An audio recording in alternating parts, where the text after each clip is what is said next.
All right, so we're officially live here from Super Bowl Radio Row. Didn't get a chance to, talk about Luka Dončić being traded to the Los Angeles Lakers. I mean, this is news that pretty much shocked the NBA world to its core. I mean, not to be too much here, but I mean, I was in the bathroom and I got up and I was like, Daniel, we got to start covering this right now. Right. And the news broke. And I personally thought that Shams was hacked when that news came out. Yeah, I think a lot of people thought that Shams was going to be hacked or had to have been hacked because there's no way that you trade a prime Luka Dončić, right? The prime of his career, just led the Dallas Mavericks to an NBA Finals appearance. There's no way you trade him without there being some serious, obviously, compensation or a serious story that we have yet to figure out.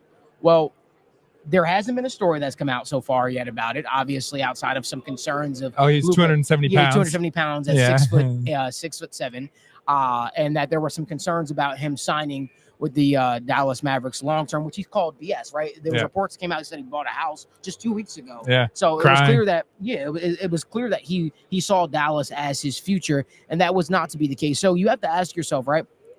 Why in the world would the Dallas Mavericks trade Luka Dončić to one of the more storied NBA franchises that opposing GMs hate to give more ammunition? This is a Los Angeles Lakers club that has consistently been able to find a face of the franchise year in and year out, decade after decade, and they get it right here with Luka Dončić. And here's the craziest part about that: they didn't have to give up Austin Reeves, they didn't have to give up a future stud and Dalton Knepp.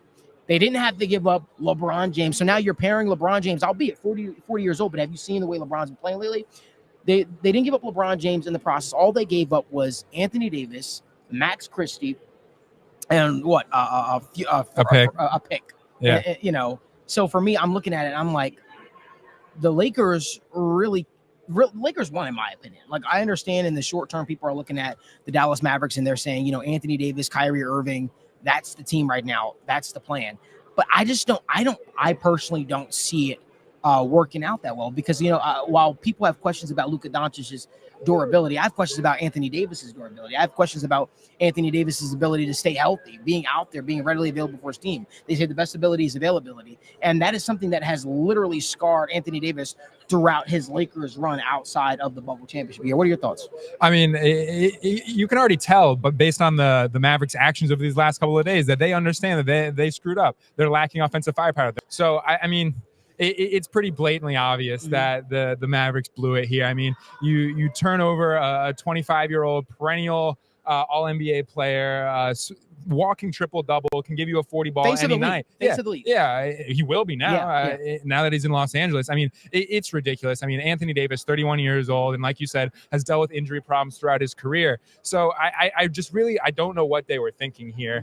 And like I said, it's pretty obvious that they understand that they screwed up. Kyrie, a pending free agent, and it's just... It's the most backwards thing. And like you talked about, there's got to be something underlying here, whether it's actually the conditioning, because that's what they want to tell you. But I don't know how much I actually buy into it. Is it the conditioning? Because that seems like something you can work past. But and find him someone, a mentor. I mean, he's still a young guy. And I know he's been one of the faces of the league for years now, but he's still very much a young guy and could use some mentorship. And you could find him a way to get that conditioning under control, get his weight in check if that was legitimately a problem. So I don't know. I feel like these problems that are coming out in the reports I feel like they're very addressable and issues that could have been corrected instead of just trading them away.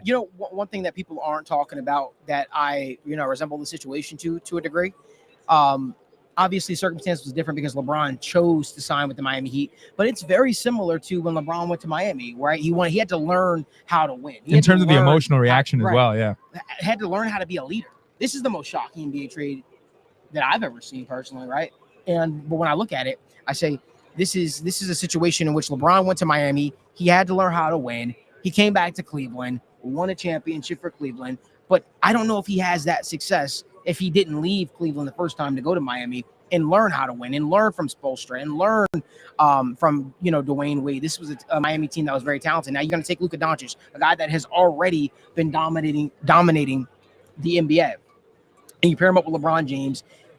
I'm just excited. This is going to sound weird, but I'm excited to see the maturation process for him. I'm excited to see the transformation in his body and the type of player that he's going to look. Because if you remember, when Anthony Davis first got to LA. There were concerns about his shape. There was concerns about him, his body type, his body size, and he came from New Orleans. When we were down here right now at the Super Bowl, I could tell you, I could understand why Zion Williams. Other people might have a problem, with the food and stuff down here because the food is absolutely amazing, top tier.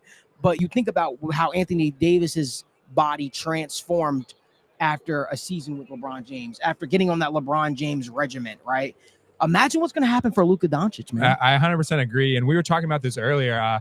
The ISO ball type of stuff is what drives people away from the NBA these days. But when watching Luka Dončić do it, I mean, it's just a pleasure to watch. Just watching him play basketball, he has all the talent, but like you talked about, just everything else that LeBron James can provide as a mentor, as a veteran in the league, and still in the league at 40 years old. I mean, he can do everything else for Luka. Luka knows what to do with the ball in his hands, but everything else that comes along with being a superstar in the NBA, creating a lengthy career and leading a franchise like the Los Angeles Lakers, I think LeBron can help him out with that. So I'm really excited to see how he develops as a player and as a leader in the next couple of years alongside LeBron James. People keep talking about them being a contender in the future.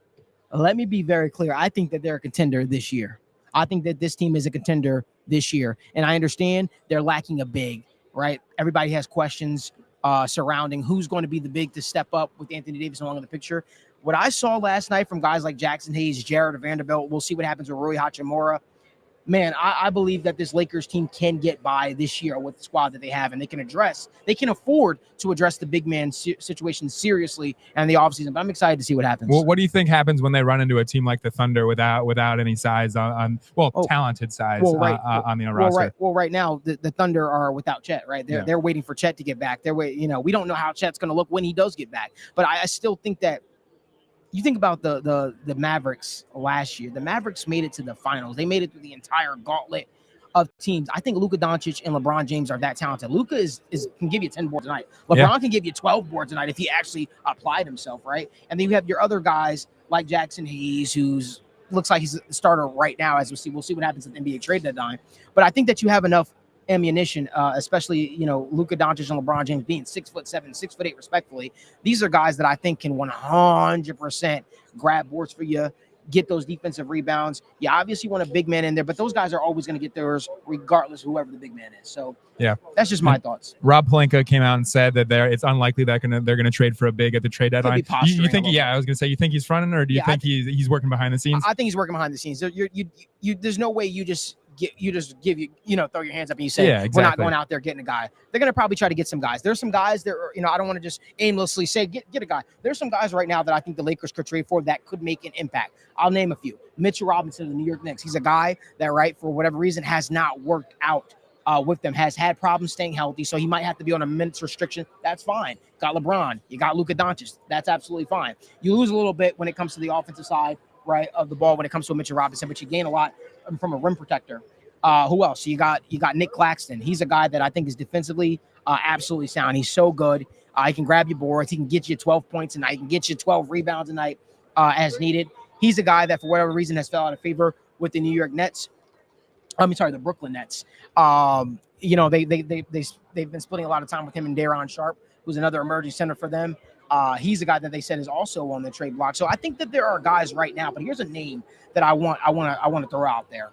He's a backup right now. He used to play for the Los Angeles Lakers. He's my favorite center, one of my favorite centers of all time. I think Daniel, he's smiling at me right now because I think he knows who I'm about to say. Andre Drummond. Andre Drummond, I think the Los Angeles Lakers trading for Andre Drummond. You could probably get Andre Drummond for a day 2 pick and maybe a Gabe Vincent. I think it makes a lot of sense. I mean, and you could go for 20 boards in any given night and you really aren't shocked. I mean, he's a walking rebound. So. Right. Yeah, I mean, they would definitely help in terms of the rim protector sense and just having a talented big on the roster. So the roster is something that you can eat. The cap is something you can eat with no problem. He's getting paid absolutely the bare minimum. So, I think this is a guy that makes a lot of sense for a lot of reasons. Andre Drummond is a guy that I like to see with the Los Angeles Lakers. If they're actually serious about getting a big that can grab boards and they're worried about their ability to have that rim protector, I think Andre Drummond provides that. What do you think about Robert Williams?